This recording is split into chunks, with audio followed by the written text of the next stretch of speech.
Nous allons continuer cet après-midi notre étude de ce matin sur le Saint-Esprit dans le ministère et dans l'enseignement de Jésus-Christ. Auparavant, je voudrais appuyer ce que nous disions tout à l'heure là dans le hall et ce que nous venons de chanter, ta parole est la vérité. C'est vrai, le Seigneur l'a dit. Mais dans le hall, quelqu'un disait, oui, mais dans un faux document, comme par exemple le livre de Rebecca Brown, il y a une part de vérité. Alors je dis non, il n'y a pas une part de vérité. Il est vrai que Satan se déguise en ange de lumière. Il ne vient pas toujours avec le mensonge, vraiment le cœur du mensonge, mais il vient se déguisant en ange de lumière. Et je disais, même cette partie lumière venant de l'ennemi n'est pas la vérité. Et je donnais comme exemple ceci, la tentation du Seigneur Jésus. Dans la tentation, Satan dit, si tu es le Fils de Dieu, jette-toi. Bon, alors, ce qui est vrai, c'est, tu es le Fils de Dieu. Mais si tu es le Fils de Dieu, ça n'est pas vrai. Parce que ça ne pose pas de question. Ça ne pose pas de question.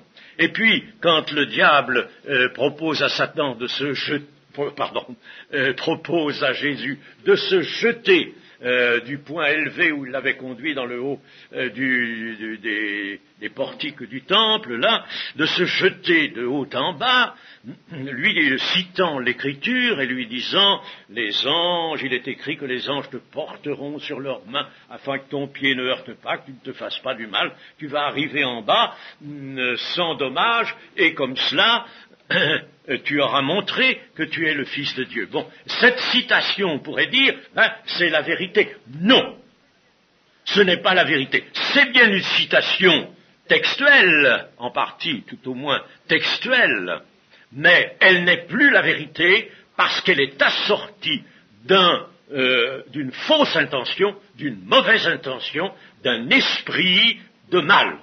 Donc attention, ta parole est la vérité. Condition que cette vérité soit dite et soit reçue dans l'esprit de foi et d'amour.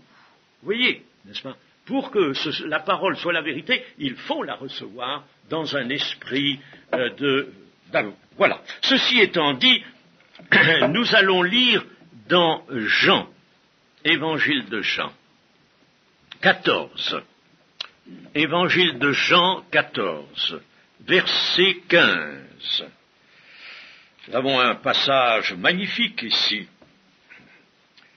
Si vous m'aimez, gardez mes commandements, et moi je prierai le Père, et il vous donnera un autre consolateur. Notons bien, un autre consolateur. Quel était le premier consolateur? C'est Jésus. Et vous savez que Jésus est appelé en effet consolateur, c'est-à-dire, prenons le terme grec, paraklétos, ou on en a fait un terme français, paraclé. Alors, il est vrai que Jésus va envoyer un autre consolateur, un autre paraklétos, c'est le Saint-Esprit. Mais le premier paraklétos, c'est lui, et il est appelé de ce nom-là, paraklétos, dans l'épître aux Hébreux.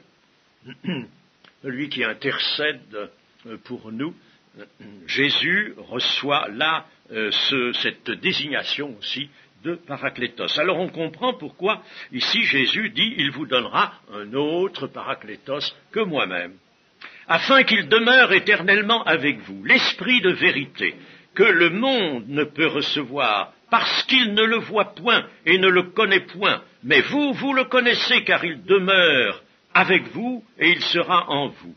Je ne vous laisserai pas orphelin, je viendrai à vous encore un peu de temps et le monde ne me verra plus, mais vous, vous me verrez, car je vis et vous vivrez aussi. En ce jour-là, vous connaîtrez que je suis en mon Père, que vous êtes en moi et que je suis en vous. Celui qui a mes commandements et qui les garde, c'est celui qui m'aime. Et celui qui m'aime sera aimé de mon Père. Je l'aimerai et je me ferai connaître à lui. Jude, non pas l'Iscario, lui dit, Seigneur, d'où vient que tu te feras connaître à nous et non au monde? Jésus lui répondit, si quelqu'un m'aime, il gardera ma parole, et mon Père l'aimera. Nous viendrons à lui, et nous ferons notre demeure chez lui. Celui qui ne m'aime pas ne garde point mes paroles. Et la parole que vous entendez n'est pas de moi, mais du Père qui m'a envoyé. Je vous ai dit ces choses pendant que je demeure avec vous, mais le Consolateur, l'Esprit Saint, que le Père enverra en mon nom, vous enseignera toutes choses et vous rappellera tout ce que je vous ai dit. Il vous donnera un autre consolateur. C'est le don majeur, le grand don. Vous me direz, mais le don principal, c'est le don de la vie. Bon, mais bien sûr, le Seigneur a bien dit à ses contemporains, vous ne voulez pas venir à moi pour avoir la vie. Bon, donc le grand don, c'est le don de la vie. Mais il n'y aurait pas de don de la vie s'il n'y avait pas le don du Saint-Esprit, le don du Paraklétos.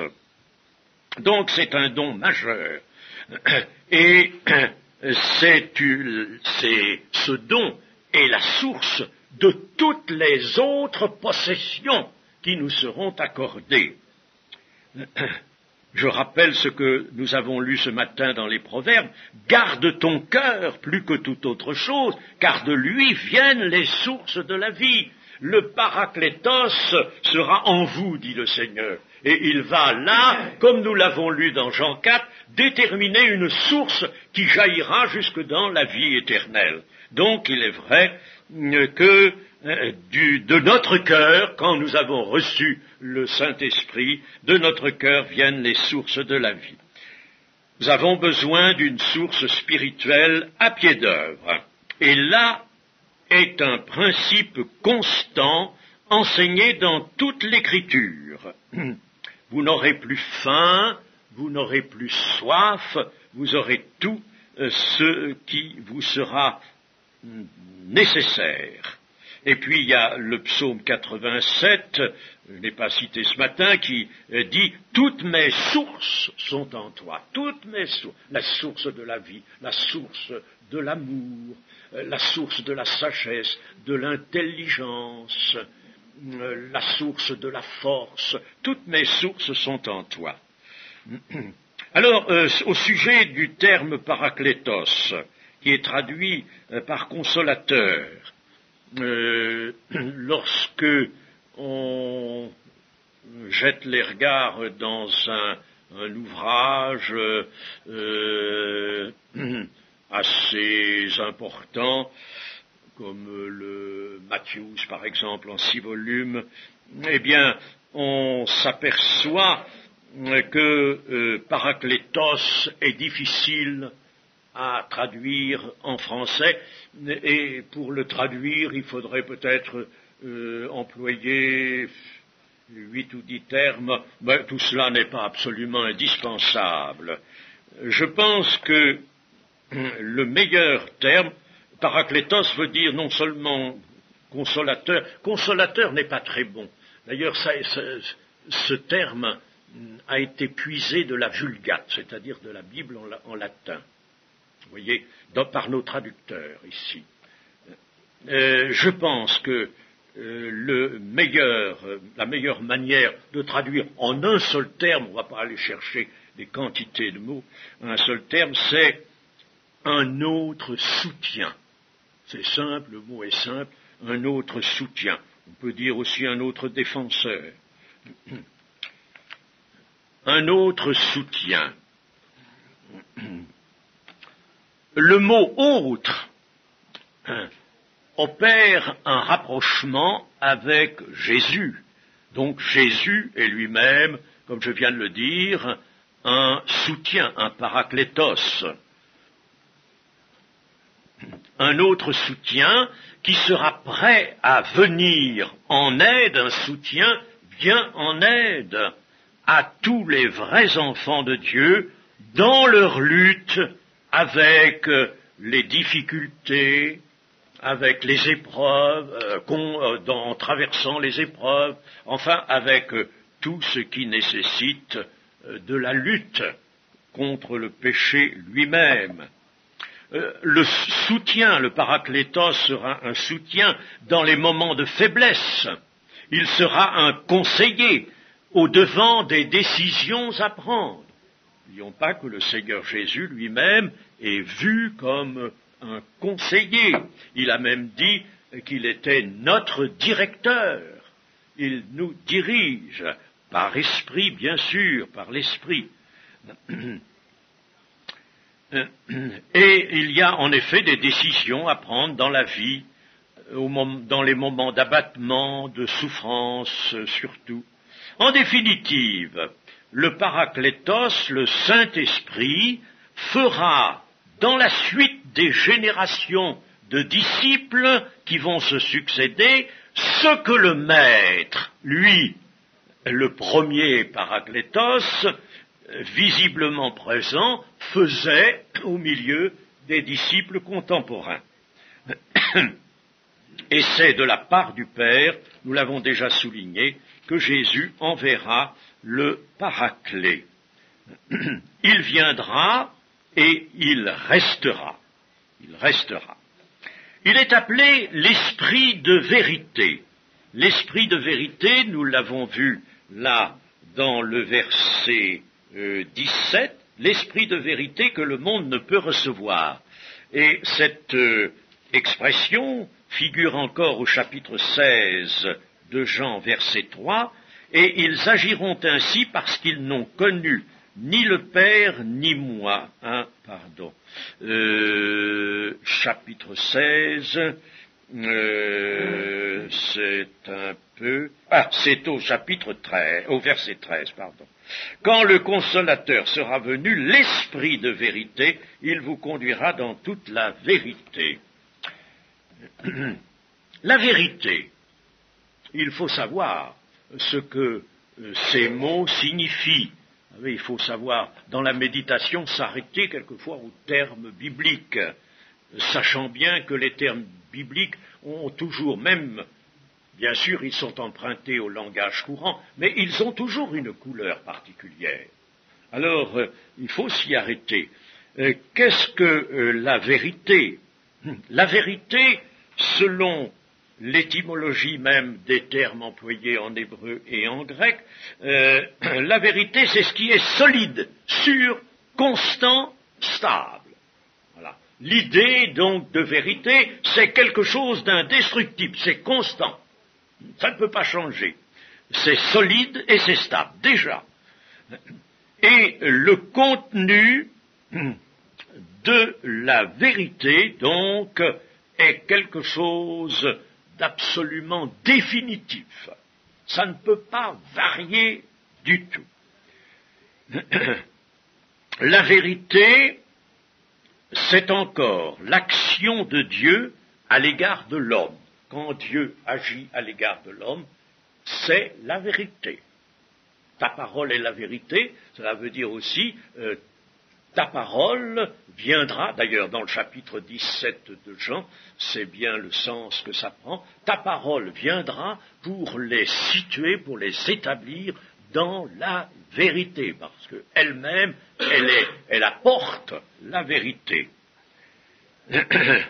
Donc, action de Dieu à l'égard de l'homme, de la manière dont il est présent et agit dans l'existence de l'homme. À l'égard de l'homme, l'action donc de Dieu présent et agissant dans l'existence de l'homme. Deuxièmement, la vérité, c'est la révélation de l'essence vraie d'une chose. Nous avons dit que la vérité avait cette qualité d'être constante, stable, indestructible. Bon, mais elle est maintenant, nous regardons un peu son contenu, eh bien, dans son contenu, il y a la révélation de l'essence vraie d'une chose. Quand la Bible nous parle de Dieu, de Jésus-Christ, quand elle nous parle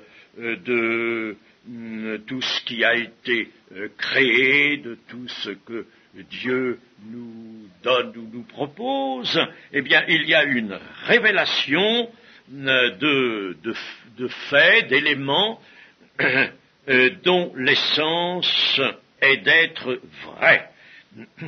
Elle est la réalité, la vérité est la réalité qui se découvre pour l'homme. La réalité qui s'ouvre. L'homme ne connaît pas, l'homme dans le monde ne connaît pas la vérité, il ne peut pas la connaître, il ne la connaît pas, la vérité. Même si on l'énonçait avec des mots justes, l'homme qui est fermé, dont le cœur est fermé, dont l'esprit est absolument éteint, ne peut pas comprendre la vérité. J'ai à ce sujet eu l'occasion d'assister à des expériences qui m'ont bien montré qu'en effet, la vérité ne peut pas être découverte par des hommes dont le cœur est fermé, qui ont des oreilles pour entendre, mais qui n'entendent pas, qui ont des yeux pour voir, mais qui ne voient pas.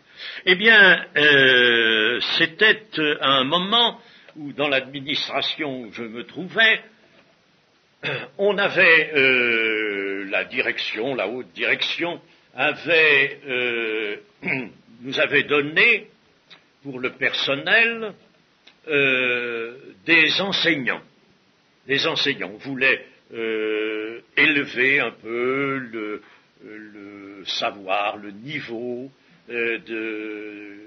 du personnel, d'un certain nombre de fonctionnaires, et alors on nous avait donné des instructeurs, et notamment un homme qui était d'un grand savoir, agrégé de sciences, qui avait lui-même fait des recherches, préparé un doctorat, etc.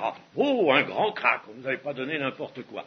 Bon, et alors cet homme avait cru nécessaire pour délivrer son enseignement, pour enseigner nos gens, de nous traiter le sujet de l'histoire des idées. L'histoire des idées. L'histoire des idées. Dans le fil des siècles, il y a toutes sortes d'histoires, il y a l'histoire des idées aussi. Alors il traitait de cela, et il partait bien avant la période, le commencement de notre ère, c'est-à-dire bien avant la venue du Seigneur Jésus-Christ. Bon, il parlait de la philosophie grecque, etc. Bon, je laisse tout ça. Puis, il arrive à un moment, donc, où il entrait dans le temps des évangiles. Alors, il avait lu la Bible, je vous assure, très bien. Très bien. Il savait nous donner le sens d'un mot. Vraiment, il n'était pas venu, n'est-ce pas, sans une connaissance attentive de la Bible. Il connaissait le Nouveau Testament très bien, il pouvait même citer un passage du Nouveau Testament. Et alors, il parle de l'histoire des idées. Quelles sont les idées qui prévalait au moment des évangiles, puis après, un peu plus tard, au moment où l'apôtre Paul enseignait, le Seigneur étant reparti vers le ciel. Et alors, il a commencé à nous donner l'analyse un peu des évangiles. Bon, c'était surtout les choses contingentes qui l'arrêtaient. Bon.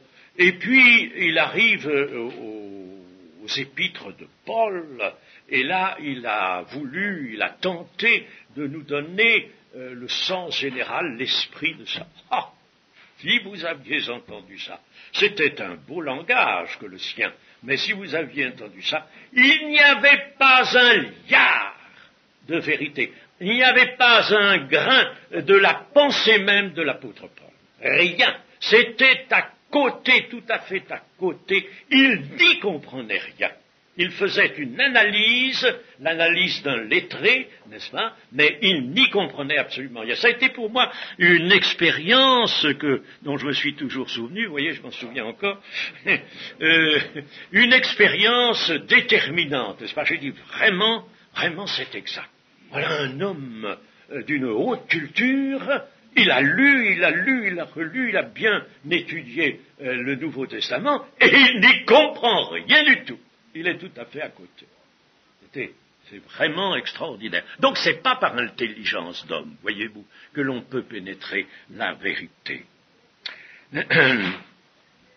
Donc la vérité est une lumière qui tombe sur l'existence de l'homme pour le délivrer du mensonge qui le tient captif. N'oublions pas que le mensonge, c'est une chaîne, c'est un instrument de captivité, comme Jésus l'a dit. Vous avez pour père Satan, et Satan est le père du mensonge. Il parle de son propre fond, il ne se tient pas dans la vérité, il ne peut pas se tenir dans la vérité, se tient pas dans la vérité. Mais avec son mensonge, il nous enferme dans des chaînes, il met aux hommes des chaînes aux poignets et aux pieds.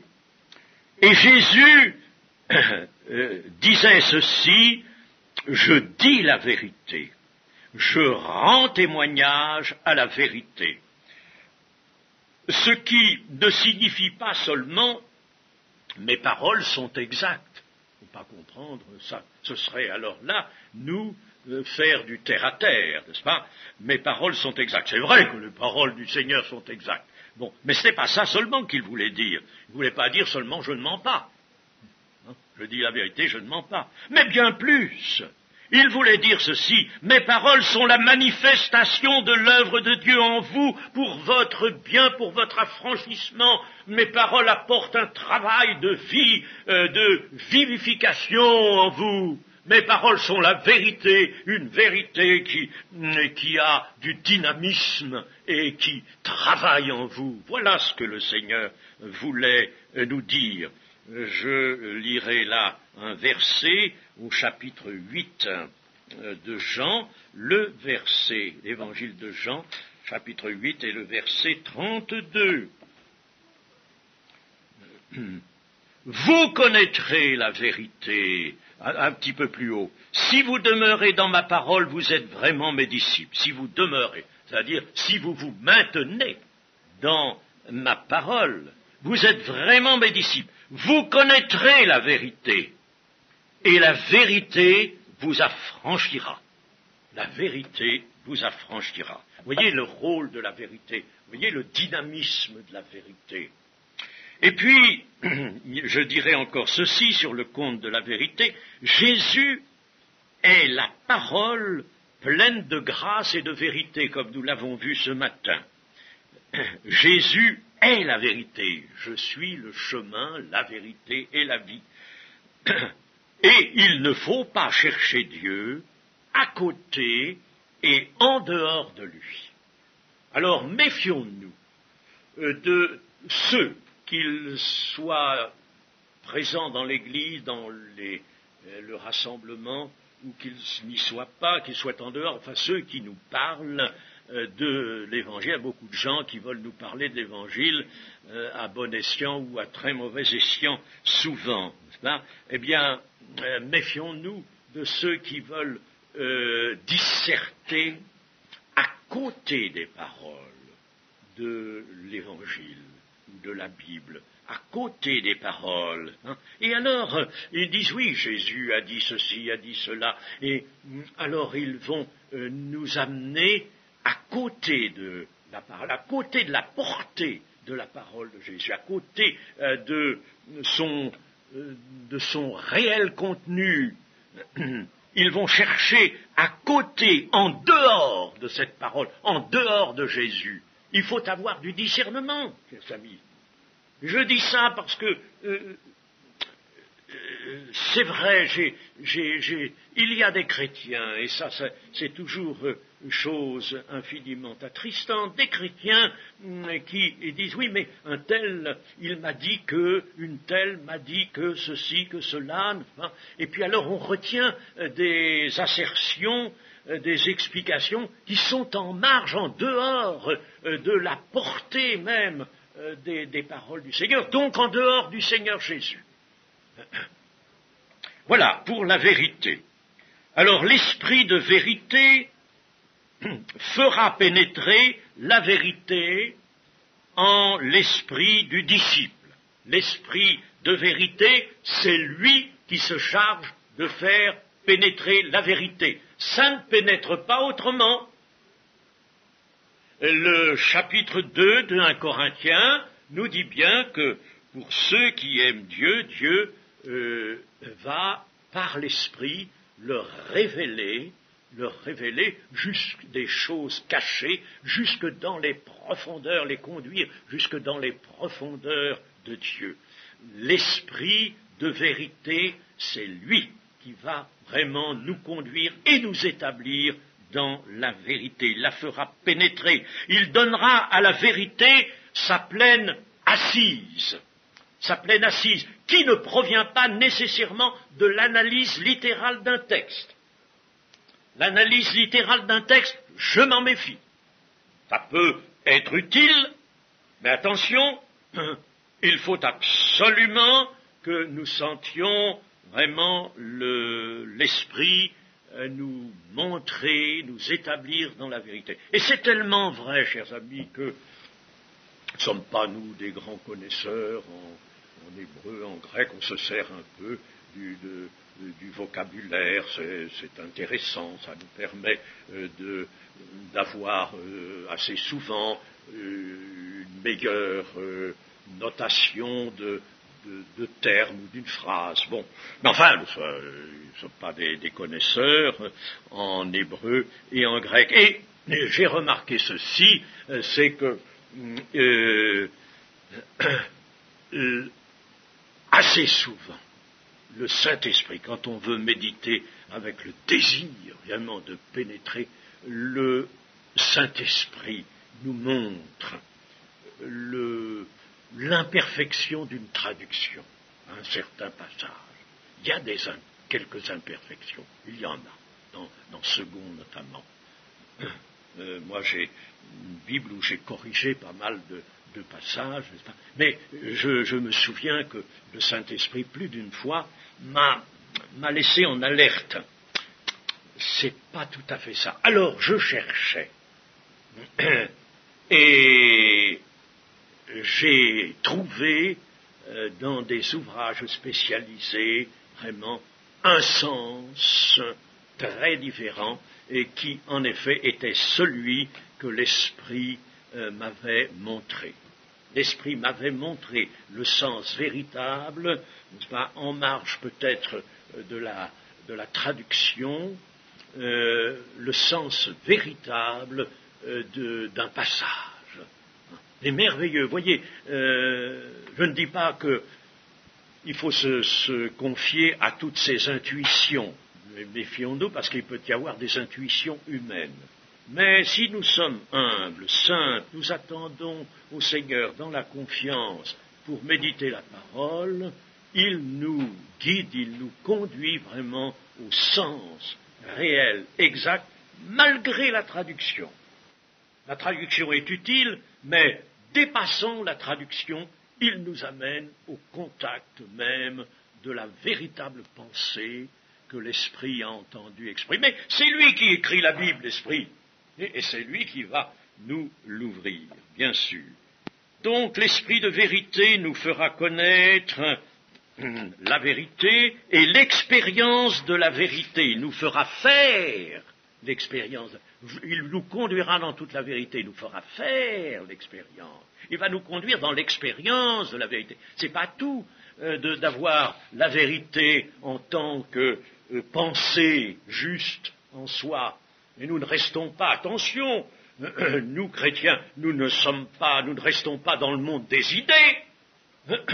Nous ne restons pas, nous voulons la bonne pensée, la juste pensée. Pourquoi faire? Pour vivre, pour agir, pour mettre en pratique. Par conséquent, il faut entrer dans l'expérience. Et le Saint-Esprit nous conduira dans toute la vérité. La vérité, c'est ce que Dieu a révélé, mis en acte, mis en mouvement. Voilà, la vérité, on pourrait dire la vérité réellement, c'est la vie de Jésus-Christ. C'est la vie de Jésus-Christ. L'âme en laquelle l'esprit de vérité viendra s'établir aura été soustraite aux influences profanes. Voilà encore un grand avantage. L'esprit nous conduira dans toute la vérité. Si vraiment nous sommes attachés à la vérité, j'ai déjà cité ce passage, ce verset des Proverbes, acquiert la vérité et ne la vends pas, c'est-à-dire ne t'en dépossède pas, garde-la bien, acquiert-la. Et comment l'acquérir? Sinon par la foi, dans un esprit de désir, d'attente et d'humilité. Donc, l'âme sera soustraite aux influences profanes. C'est pourquoi le Seigneur dit que le monde ne peut pas recevoir le Saint-Esprit. Le monde ne peut pas le recevoir. Il ne le connaît pas, il ne peut pas le recevoir. Que faut-il alors pour recevoir l'Esprit de vérité? Eh bien, le Seigneur nous le dit ici. Le monde ne peut pas le recevoir parce qu'il ne le voit point et ne le connaît point. Il ne le voit point et ne le connaît point. Alors, pour recevoir l'Esprit de vérité, il faut avoir vu, parce que le monde ne le voit point, n'est-ce pas, et ne le connaît point. Il faut avoir vu le Saint-Esprit, je vais m'expliquer, il faut avoir vu et connu l'Esprit pour le recevoir. Vu, c'est-à-dire contempler, user de contemplation. En général, le terme grec qui est traduit par voir signifie d'une façon beaucoup plus exacte contempler. Par exemple, le Seigneur en Jean 5 dit « Celui qui a vu le Fils et croit en lui a la vie éternelle. » A vu le Fils. On ne peut pas le voir nos yeux de la chair, on ne peut pas le voir, n'est-ce pas? Nous ne sommes pas les contemporains du Seigneur. Alors, celui qui a vu, celui qui contemple, qui peut contempler tout ce que la vérité va lui apporter concernant le Fils, et qui croit en lui, celui-là a la vie éternelle. Il faut donc avoir contemplé et connu l'Esprit pour le recevoir. Je vais prendre un exemple dans le livre des Actes, chapitre 19, verset 1. Pendant qu'Apollos était à Corinthe, Paul, après avoir parcouru les hautes provinces de l'Asie, arriva à Éphèse. Ayant rencontré quelques disciples, il leur dit « Avez-vous reçu le Saint-Esprit quand vous avez cru ?» Ils lui répondirent « Nous n'avons pas même entendu dire qu'il y ait un Saint-Esprit. » Il dit « De quel baptême avez-vous donc été baptisés ?» Et ils répondirent « Du baptême de Jean. » Alors Paul dit « Jean a baptisé du baptême de repentance, disant au peuple de croire en celui qui venait après lui, c'est-à-dire en Jésus. Sur ces paroles, ils furent baptisés au nom du Seigneur Jésus. Lorsque Paul leur eut imposé les mains, le Saint-Esprit vint sur eux et ils parlaient en langue et prophétisaient. Ils étaient en tout environ 12 hommes. Voilà des gens, n'est-ce pas, et on leur parle du Saint-Esprit, et ils disent qu'ils n'ont pas entendu dire qu'il y ait un Saint-Esprit. Alors il est évident que l'œuvre du Saint-Esprit ne pouvait pas s'établir en eux. Ils ne savaient pas, on ne leur avait pas dit, n'est-ce pas, et vous savez que la foi nécessite l'ouïe de la parole de Dieu. S'ils n'entendent pas prêcher, comment croiront-ils, dit Paul dans les Romains. On ne peut pas croire si on n'a pas entendu. Et n'oublions pas que la parole est surtout faite pour être entendue. Écoutez, entendue. Plus et avant d'être lue. J'ai entendu. C'est pourquoi il faut vraiment être présent dans les rassemblements. Il faut entendre la parole de Dieu. L'entendre, par exemple. Il faut savoir qu'il y a un Esprit Saint. Il faut avoir cru à l'œuvre de l'Esprit par l'Évangile. l'esprit de vérité sera en vous, dit le Seigneur Jésus, et nous savons que l'esprit de vérité sera l'esprit de Christ, l'esprit de Dieu selon Romains 8, versets 9 et 10. L'esprit vous conduira dans toute la vérité, c'est l'évangile de Jean qui nous le dit au chapitre 16 et au verset 13. Chapitre 16, verset 13, je relis: quand le Consolateur sera venu, l'Esprit de vérité, il vous conduira dans toute la vérité, car il ne parlera pas de lui-même, mais il dira tout ce qu'il aura entendu, et il vous annoncera les choses à venir. Il me glorifiera parce qu'il prendra de ce qui est à moi et vous l'annoncera. Tout ce que le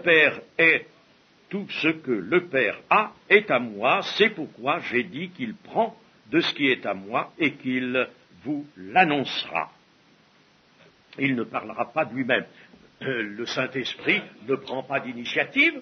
Pourquoi? Mais, chers amis, sur la croix, Jésus a dit, tout est accompli. Il n'y a plus rien à accomplir.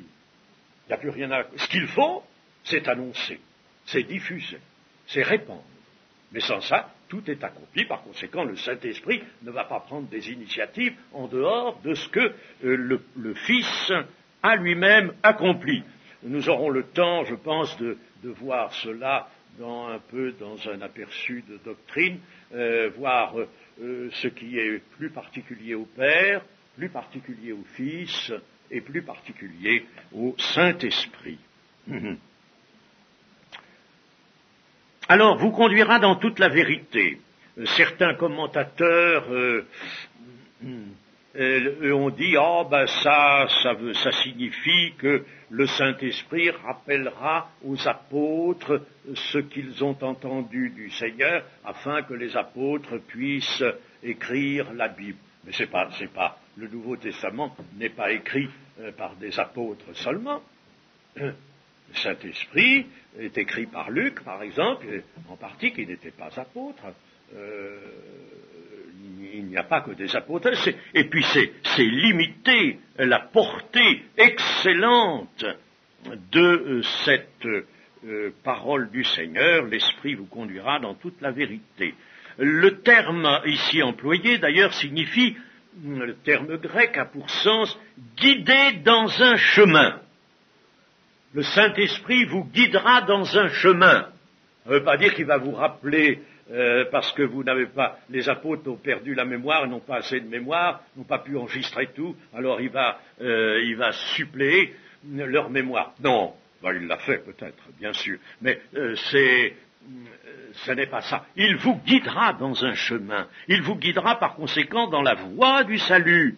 L'Esprit fait entrer le disciple dans l'expérience. Je le disais tout à l'heure, non seulement dans la connaissance exprimée de la vérité, mais dans l'expérience de la vie nouvelle.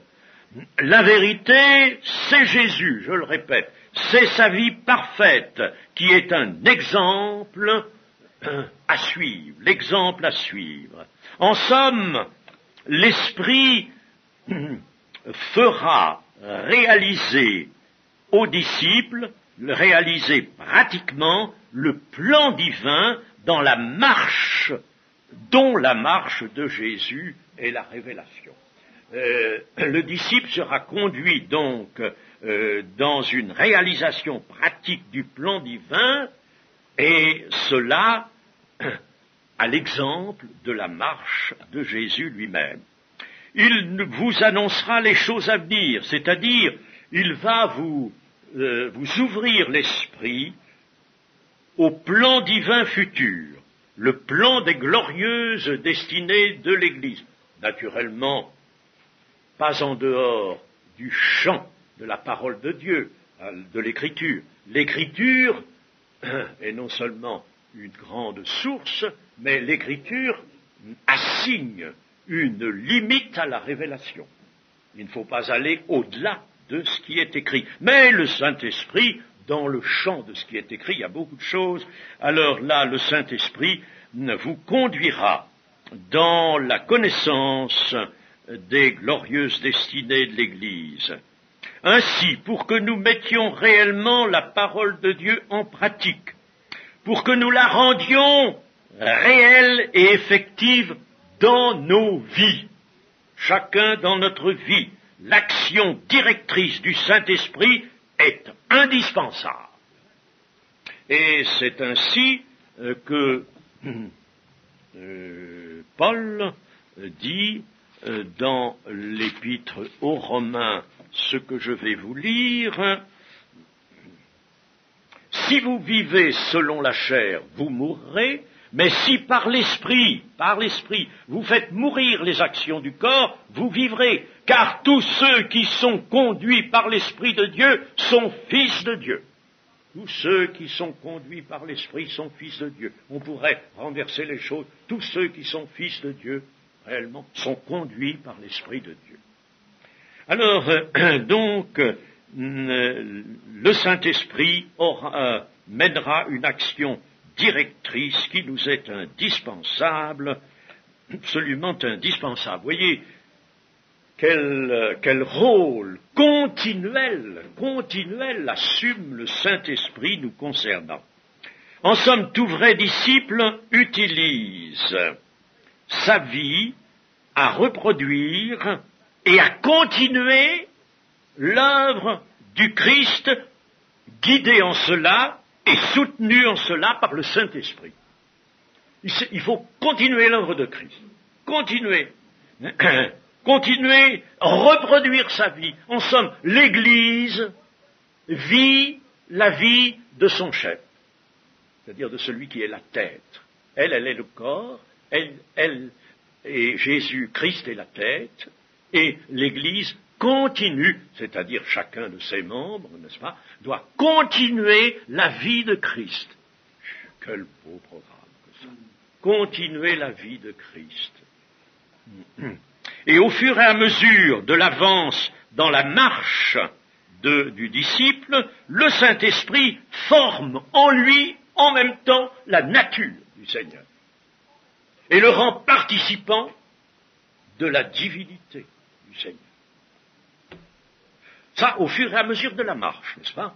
Je ne dis pas que c'est immédiat, mais au fur et à mesure de la marche. Ce qu'il faut, c'est que parfois, par amour, nous nous appliquions, le terme est dans les Écritures, que nous pouvons nous appliquer au moyen de la foi, je dis bien, il ne s'agit pas des efforts de l'homme, au moyen de la foi, nous appliquer, la foi et de l'amour, nous appliquer, ce matin, notre frère disait que l'amour est un commandement, par conséquent, il faut que, par le moyen de l'amour consiste à garder les commandements du Seigneur. Bon, eh bien, il faut que nous nous appliquions vraiment à vivre la vie de Christ, à continuer la vie de Christ. Et Christ veut vivre encore sur cette terre, dans son corps, qui est l'Église. La conduite qui glorifie Dieu sera l'œuvre du Saint-Esprit en nous. La conduite qui glorifie le Seigneur. Je vais faire juste une lecture rapide dans 1 Pierre chapitre 2 et verset 2. Désirez comme des enfants nouveau-nés le lait spirituel et pur, afin que, désirez le lait, n'est-ce pas? Le lait. Là, ici, l'apôtre Pierre ne prend pas ce terme de lait pour nous dire que nous n'avons qu'une nourriture élémentaire, un aliment élémentaire. Non, le lait spirituel est pur. Bon, ça, il est libre d'employer ce terme et cette expression. Désirez comme des enfants nouveau-nés, c'est parce qu'il dit nouveau-né qu'il parle de lait. Bon, le lait spirituel est pur, afin que par lui vous croissiez pour le salut, si vous avez goûté que le Seigneur est bon. Si vous avez goûté, il faut goûter cela, continuer de goûter que le Seigneur est bon. Alors là, vous allez croître, vous allez grandir, nous sommes promis à la croissance. Mais à la croissance, toujours dans la ressemblance à notre Maître et dans une vie qui ressemble à la sienne. Le Seigneur nous dit dans Jean 14, Jean 14, verset 18, « Il sera en vous, le Consolateur, je ne vous laisserai pas orphelin, je viendrai à vous. » Je viendrai à vous. Il s'agit là de la venue du Seigneur Jésus par le Saint-Esprit. Le passage suivant justifie bien cette explication. Le passage suivant, nous l'avons lu déjà, je l'ai lu tout à l'heure, je ne vais pas le relire, au verset 19. Verset 19. « Encore un peu de temps et le monde ne me verra plus, mais vous, vous me verrez, car je vis et vous vivrez aussi. Vous me contemplerez dans la vie. Vous me contemplerez à travers la révélation que vous apportent notamment et surtout les évangiles. Vous me verrez. Vous me verrez vivre. Vous me verrez vivre. Le mot contempler, n'est-ce pas, ne lui donnons pas un sens extraordinaire, mais disons simplement, n'est-ce pas, que nous allons considérer. Dans les Écritures, ce verbe est employé aussi. Considérez quel est l'apôtre, n'est-ce pas, que Dieu vous a donné. Considérez-le. Considérez. Donc, il faut considérer le Seigneur comme dans la vie qui est la sienne maintenant, c'est-à-dire une vie au siècle des siècles. J'étais mort et voici je suis vivant au siècle des siècles. Et vous vivrez aussi. Si vous regardez, nous ne pouvons pas, chers amis, marcher à l'exemple du Seigneur, le suivre et véritablement vivre de sa vie si constamment nous n'avons pas les regards sur lui. Ce que l'Épître aux Hébreux nous dit, portez vos regards sur lui, le chef et le consommateur de la foi. Il faut que nous ayons les regards. Les regards de l'esprit, nous avons parlé déjà de ce regard de la foi. Regard de l'esprit. Il faut avoir ce regard sur lui. Alors, là, une petite observation d'ordre pratique. Prenons garde. La vie chrétienne, la vie d'église, ça consiste pas à rester toujours confiné à des pensées, je dirais plutôt terre-à-terre, des pensées contingentes, dire tiens, on fait ceci, cela dans mon église, tiens, on marche comme ceci, tiens, dans mon église, il y a ceci, ou nous avons l'habitude de faire cela, etc. C'est pas ça la vie. Peu importe le cadre, peu importe comment sont les chaises, peu importe la dimension de la salle. Non, ce qu'il faut, c'est considérer le Seigneur Jésus. Nous sommes ensemble, c'est ça l'Église.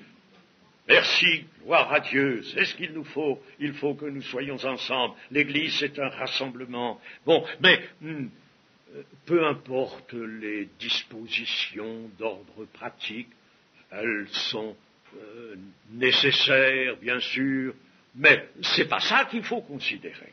C'est pas ça. Il faut considérer le Seigneur. Alors, le Seigneur ressuscité, glorifié, et sa vie sera celle du disciple. C'est ce que nous dit le Seigneur. Vous vivrez aussi. Je vis, car je vis au siècle des siècles, et vous vivrez aussi. Vous vivrez parce que je vis. Et parce que nous sommes unis, nous sommes ensemble, nous sommes même un seul et même esprit.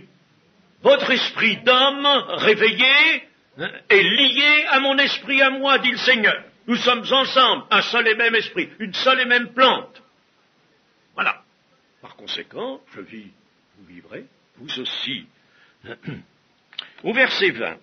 En ce jour-là, vous connaîtrez que je suis en mon Père, que vous êtes en moi et que je suis en vous. La relation de Jésus avec son Père. Ah, voilà un grand sujet, ça. La relation de Jésus avec son Père revêt une importance immense. comme d'ailleurs le Seigneur le précise dans le chapitre 17 de Jean, c'est-à-dire dans le cours de la prière sacerdotale. En ce jour-là, c'est-à-dire quand l'Esprit viendra, c'est-à-dire la Pentecôte, alors en ce jour-là s'ouvrira la connaissance profonde d'une réelle relation avec Jésus. Les apôtres n'ont pas eu le temps de nous arrêter sur la Pentecôte elle-même, parce qu'on ne peut pas absolument tout faire dans le cadre d'une semaine, mais disons que je suis absolument convaincu. C'est une chose qui a été, d'ailleurs qu'il a fallu débattre, parce qu'il y avait des contradicteurs, et des contradicteurs auteurs de livres. Les apôtres étaient convertis avant la Pentecôte. Ils étaient convertis. Le Seigneur Jésus dit bien qu'ils avaient reçu, ils avaient connu que Jésus, leur maître, était sorti de Dieu. Ils avaient reçu les paroles de Jésus. Qu'est-ce que vous voulez de mieux? Ils étaient convertis. Mais attention, l'Esprit n'était pas venu. L'effusion de l'Esprit n'était pas encore réalisée. Alors ils restaient dans la prière. Ils avaient reçu ce souffle de Jésus pour pouvoir prier pendant tout le temps d'attente de la Pentecôte. Alors, en ce jour-là, le jour de la Pentecôte, s'ouvrira la connaissance profonde d'une réelle relation avec Jésus. Ils n'avaient pas cette relation réelle avec le Seigneur. Ils ne l'avaient pas. Ils avaient bien eu, et ils étaient toujours restés d'ailleurs avec cette impression, je dis impression profonde, qu'ils avaient gardée bien sûr de leur vie aux côtés du Seigneur Jésus pendant 3 ans. C'est vivre 3 ans, jour et nuit, on peut dire, n'est-ce pas, aux côtés du Seigneur Jésus, vous savez, on en gardait quand même quelque chose, n'est-ce pas, bien sûr. Alors ils avaient ça, mais ce n'était pas une relation intérieure. Elle n'était pas, cette relation n'était pas faite par un lien intérieur d'esprit à esprit. La relation entre Jésus et Dieu va être donc révélée et connue. Et cette relation, je ne peux pas en parler trop longuement maintenant, mais c'est un sujet très intéressant, parce que le Seigneur Jésus va, lui, toujours mettre l'accent sur le fait que le Père aime le Fils, et le Fils aime le Père, et nous sommes un, dit le Seigneur. Le Père et moi, nous sommes un. Ne sais-tu pas, Philippe, que le Père est en moi et que je suis dans le Père? Nous sommes un. Dans le chapitre 17 de Jean, n'est-ce pas? Ça, c'est une affirmation centrale. Nous sommes un. Or, cette relation éternelle du Père et du Fils engendre dans le champ de la rédemption et de la diffusion du Saint-Esprit, de l'effusion du Saint-Esprit, engendre une relation qu'on peut appeler seconde, pour simplement pour nous expliquer, pour s'expliquer, une relation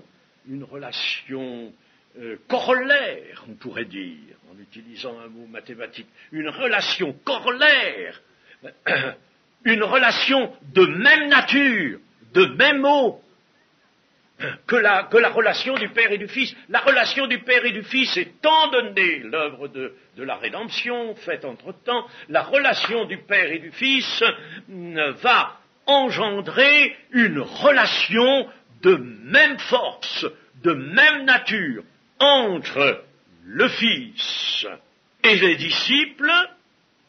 Et alors, ça, il faut tout de suite que nous le lisions dans l'évangile, dans le chapitre 17 de l'évangile de Jean.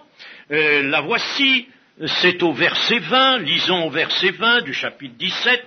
Ce n'est pas pour eux seulement que je prie, c'est-à-dire c'est pas seulement pour mes contemporains que je prie, attention, il y avait à attendre tous ces petits amis qui allaient se rassembler à Père Guillaume, par exemple, n'est-ce pas? Ce n'est pas pour eux seulement que je prie, mais encore pour ceux qui croiront en moi par leur parole. Toutes les générations de croyants, n'est-ce pas? Tous ceux qui croiront en moi par leur parole, afin que tous soient un. On cherche un tas d'histoires concernant l'unité de l'Église. Oh, mais elle est faite, l'unité de l'Église. C'est parce que vous n'y croyez pas que vous ne la voyez pas. Mais elle est faite, n'est-ce pas?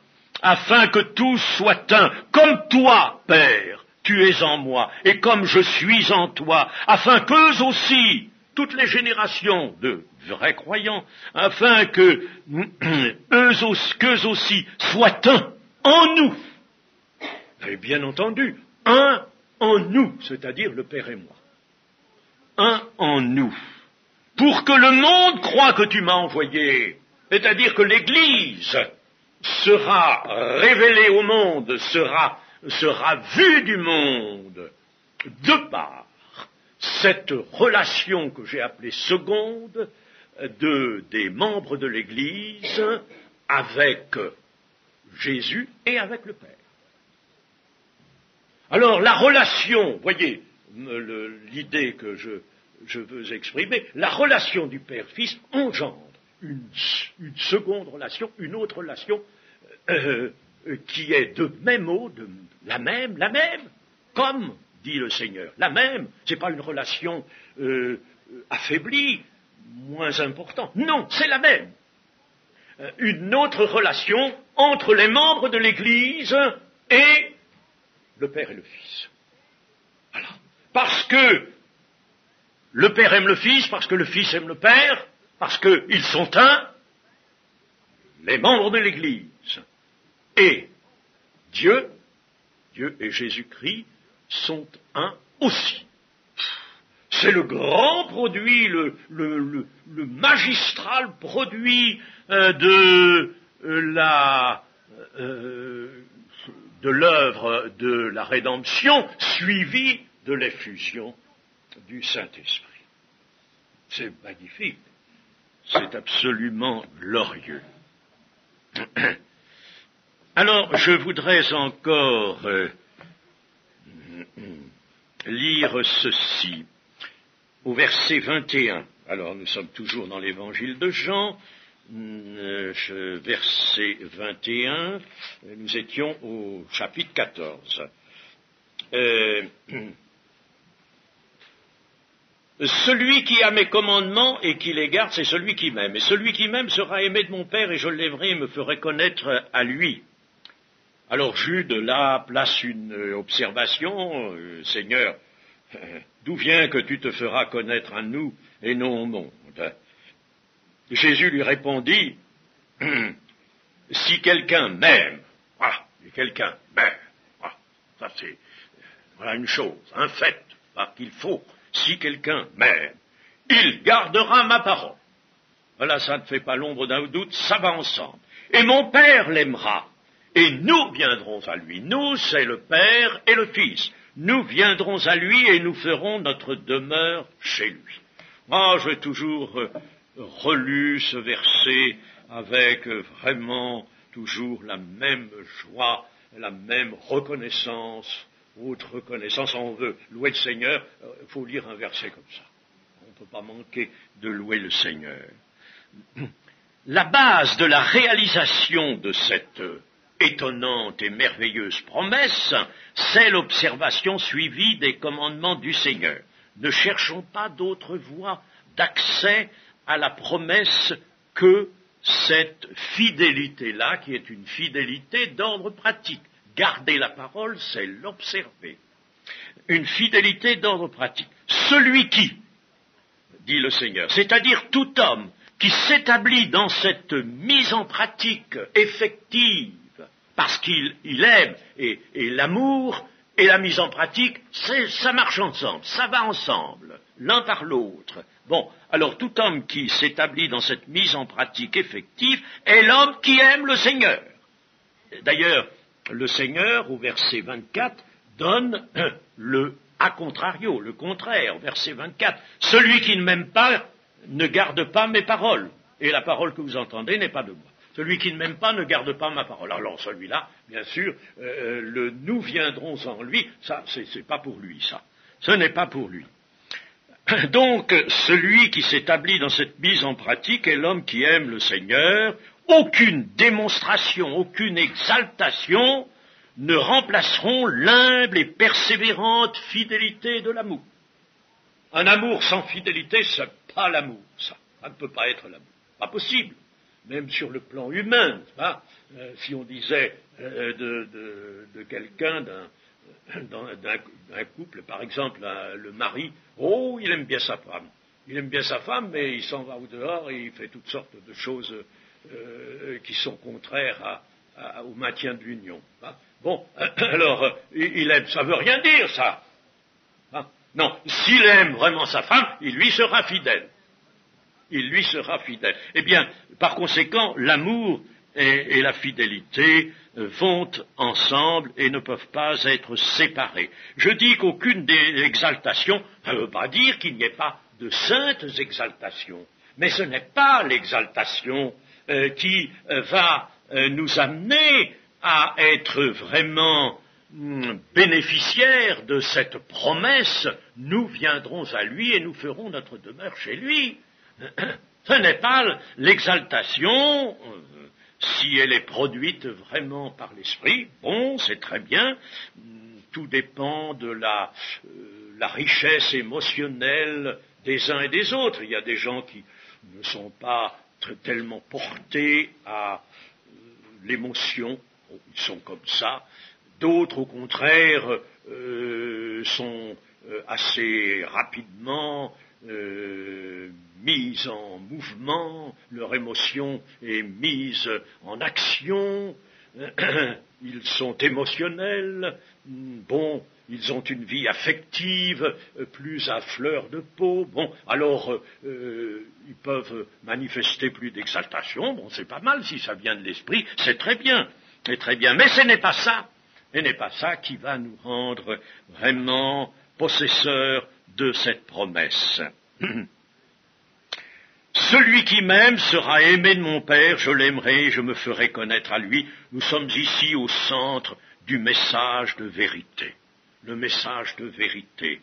Il n'y a pas de vie sans union avec Jésus et par Jésus avec le Père. Il n'y a pas de vie véritable. Il n'y a pas de vie sans amour. La vie sans amour, de même, nous l'avons vu, les manifestations spirituelles, en admettant qu'elles aient vraiment lieu, les manifestations spirituelles chez quelqu'un qui n'a pas l'amour, c'est rien du tout, c'est du vent, c'est de l'airain, c'est du bruit pour rien. Donc, nous sommes au centre du message de vérité. Cet amour réel par la fidélité d'observation du commandement produit un véritable miracle. Ça produit le miracle. Nous cherchons souvent des miracles que nous pouvons voir, que nous pouvons saisir, qui ont un côté merveilleux et spectaculaire. Mais ce miracle-là n'a peut-être pas ce côté spectaculaire. Mais n'est-ce pas un grand miracle? En effet, je me révélerai à lui. Je me révélerai à lui, n'est-ce pas? Je relis, et celui qui m'aime sera aimé de mon Père, je l'aimerai, et je me ferai connaître à lui, ou je me révélerai à lui. Je me ferai connaître à lui. Je préfère, je me révélerai. Je me révélerai à lui. C'est un véritable miracle. Ainsi aura-t-on la révélation intérieure de Jésus qui nous est nécessaire pour être aussi un témoin de Jésus. Ce ne sont pas des enthousiasmes ou des émotions provoquées qui procurent cela, mais c'est une révélation dont Jésus a le libre arbitre. Il révèle le Père à qui il veut. à qui il veut, de même que le Saint-Esprit accorde les dons comme il le veut. Eh bien là, n'est-ce pas, Jésus révèle le Père à qui il veut. Voilà l'œuvre grandiose du Saint-Esprit. Et quand le Seigneur Jésus s'est révélé à quelqu'un, eh bien, la promesse, nous viendrons à lui, nous ferons notre demeure chez lui. Alors quand nous considérons cela, nous viendrons à lui, le Père et moi. Mais précédemment, le Seigneur a dit, vous recevrez le Saint-Esprit, il sera avec vous, il sera en vous. Bon, alors, le Saint-Esprit en vous, et puis le Père, le Fils, le Père, le Fils, le Saint-Esprit, mais c'est ce que nous appelons la Trinité. Alors donc, voyez, dans cette présence intérieure, n'est-ce pas, dans cette présence intérieure, c'est le Dieu unique, le Dieu Père, Fils et Saint-Esprit, qui est là dans sa totalité. Dans sa totalité. En somme, si on peut employer ces expressions, sont plus ou moins heureuses, mais enfin, disons que pour notre salut, il a fallu que le Fils vienne faire une œuvre sur la terre, donc se détache. Il a fallu qu'il abandonne la gloire qui était la sienne auprès du Père, qu'il se dépouille, qu'il paraisse comme un simple homme. Bon. Et il est venu, en somme, dans une chair humaine telle que la nôtre. Il a fallu ça, c'était le Fils qui faisait cela. Bon.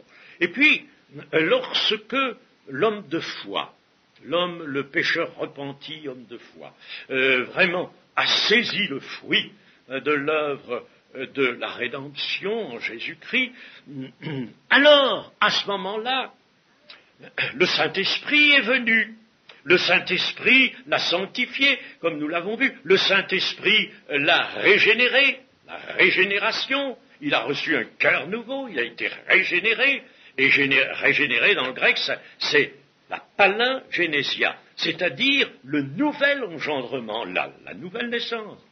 Les termes sont dans le grec, la palingénésia, c'est deux termes accolés, deux mots accolés qui signifient nouvel engendrement.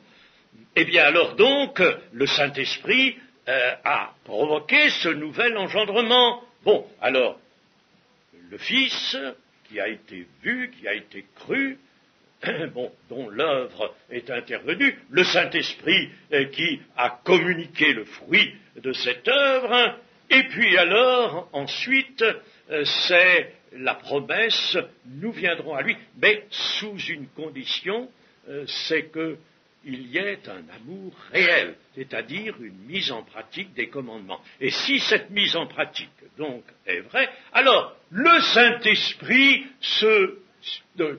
la Trinité se referme, si je puis dire. C'est-à-dire que ce n'est plus d'un côté seulement l'Esprit, d'un autre côté la voix du Père ou la décision souveraine du Père, l'amour du Père, c'est le Père, le Fils, le Saint-Esprit. Nous viendrons à lui en esprit. Par conséquent, Père, Fils et Saint-Esprit, voilà le Dieu qui s'est refermé. Quand le salut, donc, a été obtenu, donné, ce que l'on possède en soi, souvent nous disons l'Esprit de Christ avec des textes, quoique Paul dise bien l'Esprit de Christ, l'Esprit de Dieu, Christ lui-même, n'est-ce pas? Où il nous dira Christ, c'est l'Esprit. Mais la présence que nous avons en nous, c'est la présence du Dieu unique. C'est la plénitude de la divinité. La plénitude de la divinité. Donc, qu'est-ce que vous voulez, c'est magnifique, ça. C'est magnifique, ça. L'œuvre du Saint-Esprit, et voilà que nous possédons Dieu. Nous sommes vraiment le temple. Alors là, nous devenons le temple du Saint-Esprit, c'est-à-dire le temple de Dieu. Que le Seigneur soit béni. Amen.